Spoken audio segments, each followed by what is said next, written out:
જય શ્રી કૃષ્ણ મિત્રો, હું છું દીપ્તિ. દીપ્તિસ ફૂડ ગુજરાતીમાં આપ સૌનું સ્વાગત છે.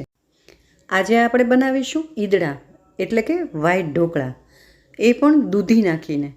ઘણીવાર ઘણાને દૂધી ભાવતી નથી હોતી. દૂધીમાં ઘણા બધા ગુણો છે, તો આ રીતે આપણે દૂધી ખવડાવી શકીએ કોઈને. તો એની માટે મેં ઇડલી બેટર રેડી લઈ લીધું છે. જો ટાઈમ હોય તો ઘેર પણ બનાવી શકાય. ચોખા અને અડદની દાળ પલાળી એને વાટી અને તમે આ ખીરું ઘેર પણ બનાવી શકો છો. મારું અહીંયા 500 ગ્રામ ખીરું છે, તો એમાં 1 ચમચી હું ઈનો નાખીશ. અત્યારે જ બનાવવાના છે એટલે હું ઈનો ઉમેરી દઉં છું. વાર હોય તો જ્યારે બનાવવાના હોય ત્યારે ઉમેરવું. સ્વાદ પ્રમાણે મીઠું નાખી દેશું અને ચપટી હિંગ નાખી દેશું. હિંગથી સ્વાદ બહુ સરસ આવે છે. ઈનો ઉપર 1 ચમચી પાણી નાખી દેશું એટલે ઈનો એક્ટિવેટ થઈ જશે. બધું નાખી એકદમ સરસ હલાવી લેવાનું છે. આપણે આ ઇડલીના ખીરામાંથી ઈદડા એટલે કે વ્હાઈટ ઢોકળા કાયમ બનાવતા જ હોય છીએ, પણ આ દૂધીવાળા ઈદડા છે ને, અમારા એક ફ્રેન્ડે મને શીખડાવ્યા હતા હમણાં જ રિસન્ટલી. એટલે મને થયું કે લાવો તમારી સાથે પણ હું શેર કરું. ઘણાને મારી જેમ ખબર ન હોય કે દૂધીવાળા પણ આટલા સરસ બને છે. હવે અહીંયા 250 ગ્રામ દૂધી લઈ લીધી છે. એને આપણે મોટી જે ખમણી હોય ને એનાથી ખમણી લેશું. છીણ કાઢી અને એને આ ખીરામાં ઉમેરવાનું છે. ખાસી એવી કોથમીર ઉમેરશું અને આદુ મરચાંની પેસ્ટ ઉમેરશું. આમાં બીજું કાંઈ બહુ ઝાઝું ઉમેરવાનું હોતું નથી. આદુ મરચાંથી થોડો સારો ટેસ્ટ આવશે.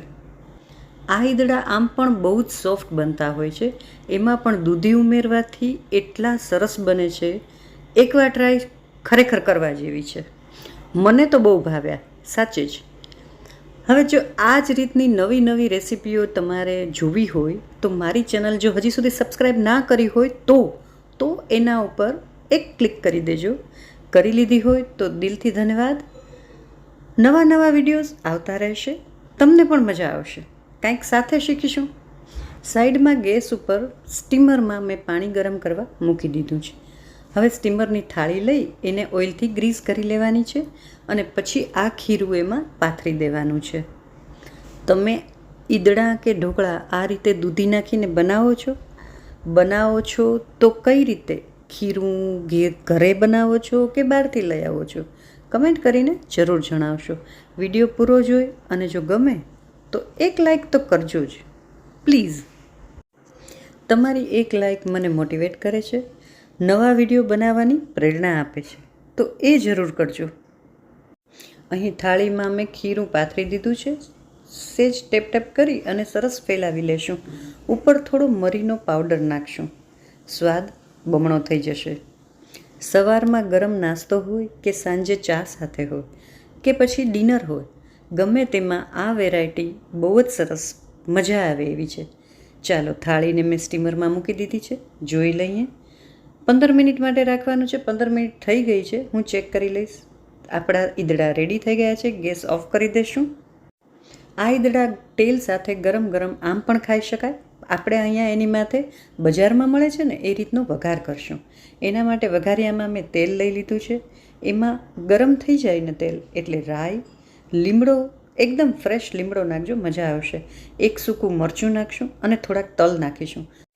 રાઈ તલ એકદમ સરસ તતડી જાય એટલે આપણે આ વઘારને થાળીમાં ઢોકળાની ઉપર પાથરી દઈશું. ખીરું તૈયાર હોય તો આ બનાવતા જરાય વાર નથી લાગતી.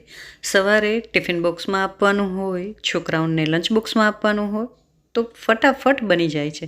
તો આજની આ વેરાયટી તમને કેવી લાગી એ મને જરૂરથી જણાવશો. થોડુંક ઠંડુ થઈ જાય એટલે એના સરસ મજાના આપણે પીસ કરી લેશું અને કાઢી લેશું. જુઓ કેટલા સરસ બન્યા છે. એકદમ રૂ જેવા સોફ્ટ બન્યા છે. મને ખરેખર ઢોકળા ઈદડા બહુ ભાવે છે. તમને ભાવે છે કે નહીં? કમેન્ટ કરજો. જે લોકો ગરમા ગરમ નાસ્તો ખાવાના શોખીન હોય ને એના સાથે આ વિડીયો જરૂર શેર કરજો. આજના વિડીયોમાં ફક્ત આટલું જ. ગ્રીન ચટણી અને ઉપરથી કોથમીર ભભરાવી અને સર્વ કરી લેશું. ફરી મળીશું એક નવા વિડીયો સાથે, નવા સબ્જેક્ટ સાથે. ત્યાં સુધી thank you so much. Video like કરવાનું ભૂલતા નહીં, કમેન્ટ કરવાનું ભૂલતા નહીં. આપ સૌનો ખૂબ ખૂબ આભાર.